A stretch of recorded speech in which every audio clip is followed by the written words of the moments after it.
ఎన్డీఏలో కీలక భాగస్వామిగా ఉన్న టీడీపీకి మరో కీలకమైనటువంటి పదవి దక్కబోతోందా?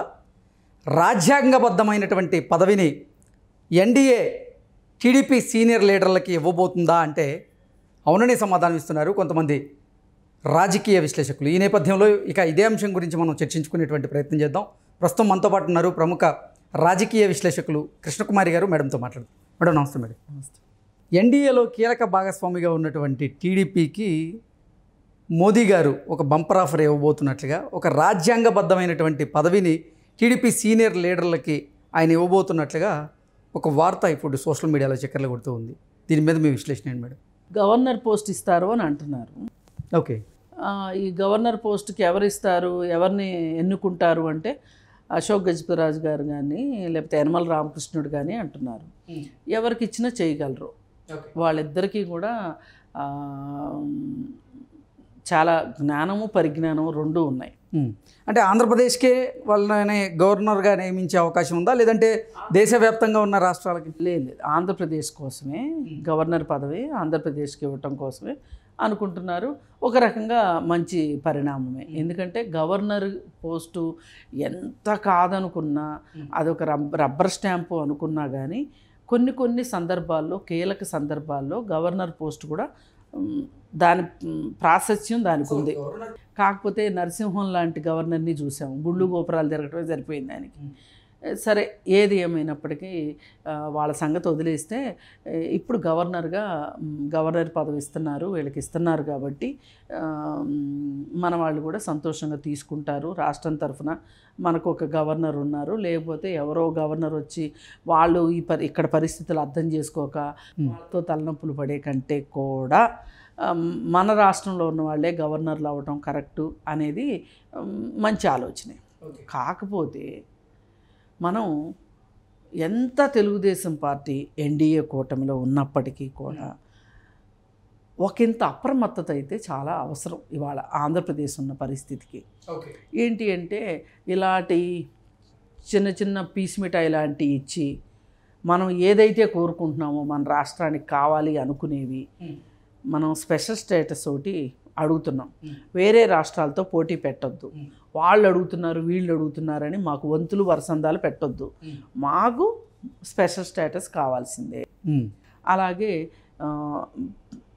2014 నుంచి 19 వరకు ఏ విధమైన సహకారం అయితే పోలవరంలో కొన్నిసార్లు సహకారం అందించారు, కొన్నిసార్లు సహాయ నిరాకరణ కూడా చేశారు.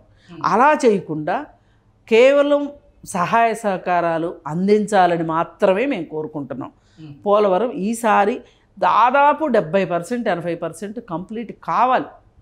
కాకపోతే ఇంకా ఇప్పుడు రాష్ట్ర పునర్విభజన చట్టం ప్రకారం పోలవరంని కేంద్ర ప్రభుత్వమే నిర్మిస్తుంది అని చెప్పి మనకి అది ఒక పెద్ద ఆశను చూపించి రాష్ట్రాన్ని విడదీశారు.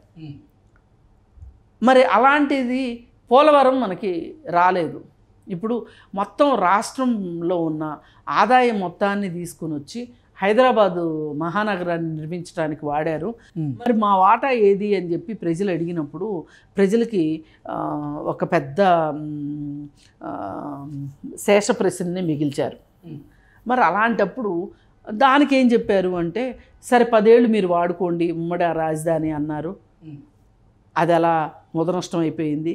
ఆ తర్వాత మరి పోలవరానికి కాసేపు బాగా చేసి కాసేపు బాగా చేయక ఏదేదో అలా అయిపోయింది. సరే, గత 5 సంవత్సరాల నుంచి తెలుగుదేశం చేతిలో పరిపాలన లేదు. ఇప్పుడు వచ్చింది. వచ్చినప్పుడు ఈ పోలవరం విషయము, అలాగే వైజాగ్ స్పెషల్ రైల్వే జోన్ ఒకటి మనం ఎప్పటి నుంచో అడుగుతున్నాం ఆంధ్ర రాష్ట్రం నుంచి. ఏవేవో కొత్తగా ఇప్పుడు మేము గెలిచాం కాబట్టి మాకు 164 వచ్చేసినాయి కాబట్టి మేము మీకు దాదాపు 18 మంది ఎంపీలని ఇస్తున్నాం కాబట్టి మనం ఏదో అడ్డం పొడుగు మాట్లాడట్లా. మనం ఎప్పటి నుంచో అడుగుతున్నాయి ఇవి, ఈ రాష్ట్రానికి రావాల్సినవి. అమరావతి విషయం, ఇవన్నీ అయితేనే కానీ ఈ రాష్ట్రం బతికి బట్టగట్టలేదు.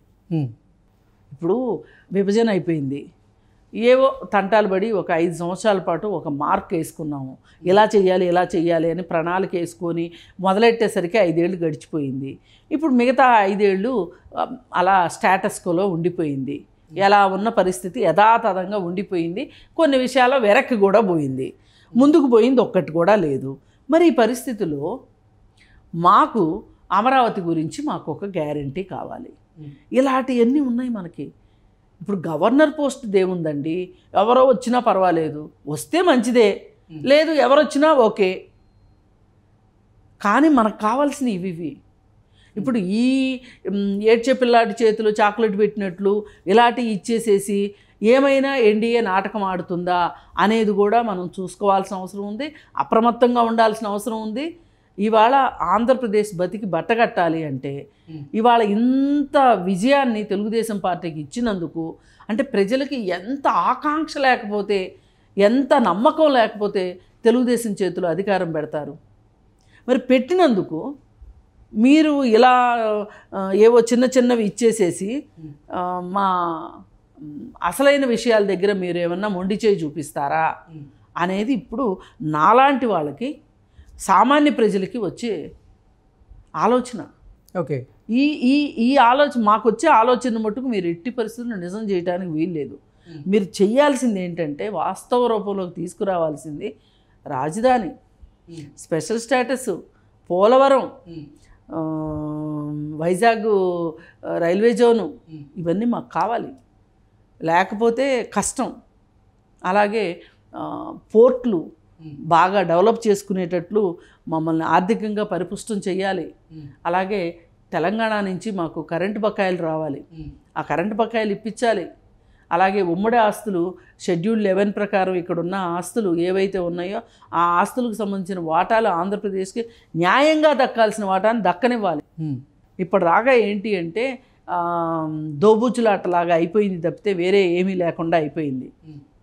అందుకోసం ఇక మట్టుకు మీరు రాజకీయ సమీకరణాలు, రాజకీయ అవసరాలు, రాజకీయ ఎత్తుగడలో కాసేపు పక్కన పెట్టి ఆంధ్ర రాష్ట్రం గురించి, ఇప్పుడు చితికిపోయింది ఆంధ్ర రాష్ట్రం. ఇప్పుడిప్పుడే కొంచెం ఈ గెలుపుతోటి కొంచెం చిగుళ్ళు వస్తున్నాయి. దాన్ని మీరు మళ్ళీ ఇంకోసారి చంపేయకుండా ఆంధ్రప్రదేశ్ని ఈసారి మట్టుకు అసలు రాజకీయ నాయకుడు అనేవాడు మా ఊరు వస్తే కొడతామన్నట్టు తయారవుతారు జనాలు. ఇప్పటిదాకా నోరు బారేసుకున్న వాళ్ళనో, లేకపోతే ఈవీఎంలు బద్దలు కొట్టిన వాళ్ళనో, లేకపోతే చెంపదెబ్బలు కొట్టిన వాళ్ళనో కొట్టారు. కానీ ఇక నుంచి అసలు ఏ రాజకీయ పార్టీ అన్నా నమ్మకం లేకుండా పోద్ది ప్రజలకి. ఇవాళ అది కావాలి ఆంధ్రప్రదేశ్. ఇప్పుడు మోదీ గారు రాజ్యాంగబద్ధమైనటువంటి పదవిని టీడీపీకి ఇవ్వబోతున్నారా, లేదంటే ఇతర కీలకమైనటువంటి పదవులను ఇచ్చే అవకాశం ఉందా? గవర్నర్ పోస్ట్ ఇస్తారని చెప్తున్నారు. నేనేమంటున్నానంటే ఈ గవర్నర్ పోస్టు ఎవరు ఇస్తే సంతోషమే, కానీ మాకు కావాల్సింది ఏంటి? మాకు ఇంత చిట్టా ఉంది, దీని సంగతి చూడకుండా గవర్నర్ ఇచ్చేంటి మాకు లాభం? ఓకే, ఇవ్వండి, సంతోషమే, కాదనట్లా. మీరు మమ్మల్ని ఆ మాత్రం గుర్తిస్తున్నందుకు సంతోషమే. కానీ దీని వెనక ఏదైనా మతలబుండి ఇవన్నిటినీ పక్కన పెట్టి మీకు గవర్నర్ ఇచ్చాం, మీకు అది చేసాం, ఇది చేసామంటే కాదు. మాకు ఆయువు పొట్టు లాంటి 5 వ్యవహారాలు నేను మీకు ఇప్పుడు చెప్పా.